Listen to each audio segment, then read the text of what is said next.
Article April 23, 2009, 240K views. Comments: chronic pains of the body which cannot easily be explained as injury or infection, should first and foremost be interpreted as signals of chronic water shortage in the area where the pain is registered.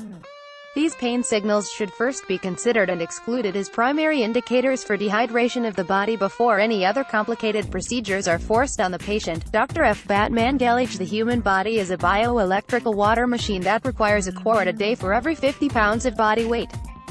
The blood alone is made up of a large percentage of watery serum. The lymph fluids, which transport waste and nutrients, comprising 4 times the volume of blood in the body, are made from the water we consume.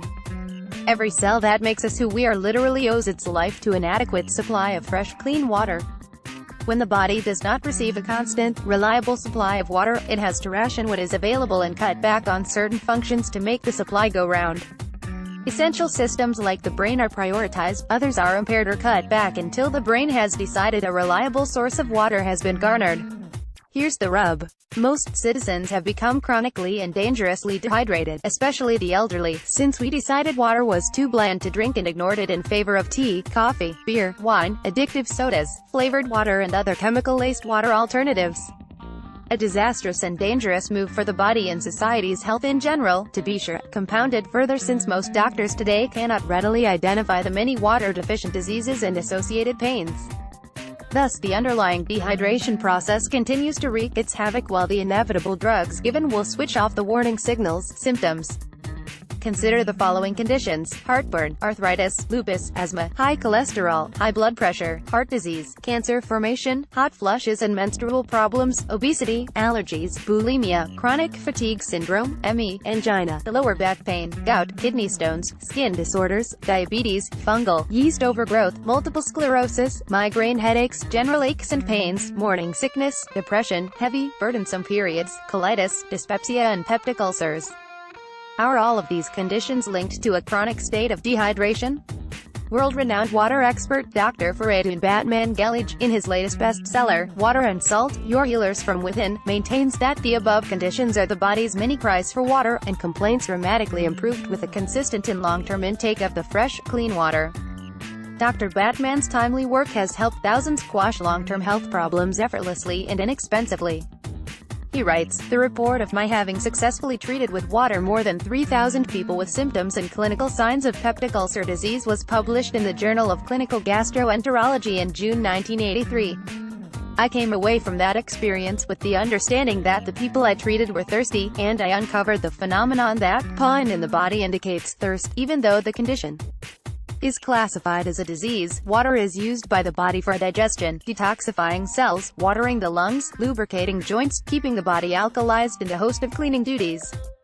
Many warning signals, symptoms, arise out of the body's inability to neutralize or rid itself of acid, a common enough complaint given the number of antacids sold around the world each day.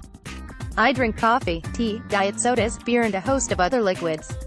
They contain water, don't they? This is a common and dangerous misconception.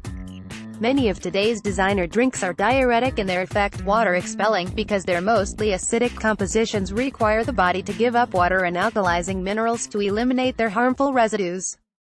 Diet sodas especially are harmful in that they require large amounts of body water to neutralize the phosphoric acid component, 2.8 picohenries. Cells that started off healthy and, plum-like, shrivel to prunes as water, the stuff of life, is progressively denied them. The sick in our hospitals are fed the sodas, tea and coffee they ask for in woeful ignorance of the damage wrought to the microcell world within them. Batman Galich's extraordinary work should rightly be considered by a mainstream medical community ever fixated on the drug cure. Below is a summary of body functions and that rely on an adequate intake of water. Brain function: the brain comprises 2% of the body's total weight, yet receives 15 to 20% of the blood supply, mostly comprised of water. Dehydration will affect cognitive ability drastically, and, through histamine's action, can create depressive states. Many antidepressant medications are antihistamines. Bone function: bones require plentiful supplies of water. 75% of the weight of the upper body, for instance, is supported by the water core contained within the fifth lumbar disc, the remaining 25% by muscle fibers around the spine. Nerve function: microstreams exist along the length of nerves which transport nutrients and conduct energy along microtubules to the synapses to transmit messages. Dehydration disrupts proper nerve function, resulting in the sensation of pain. Hydrolysis, water, far from being an inert solvent, is intricately involved in the body's water-dependent chemical reactions.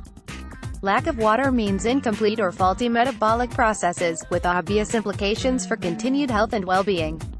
Proteins and enzymes, for instance, do not function as well in acidic solutions of higher viscosity, stickiness, where the body is dehydrated.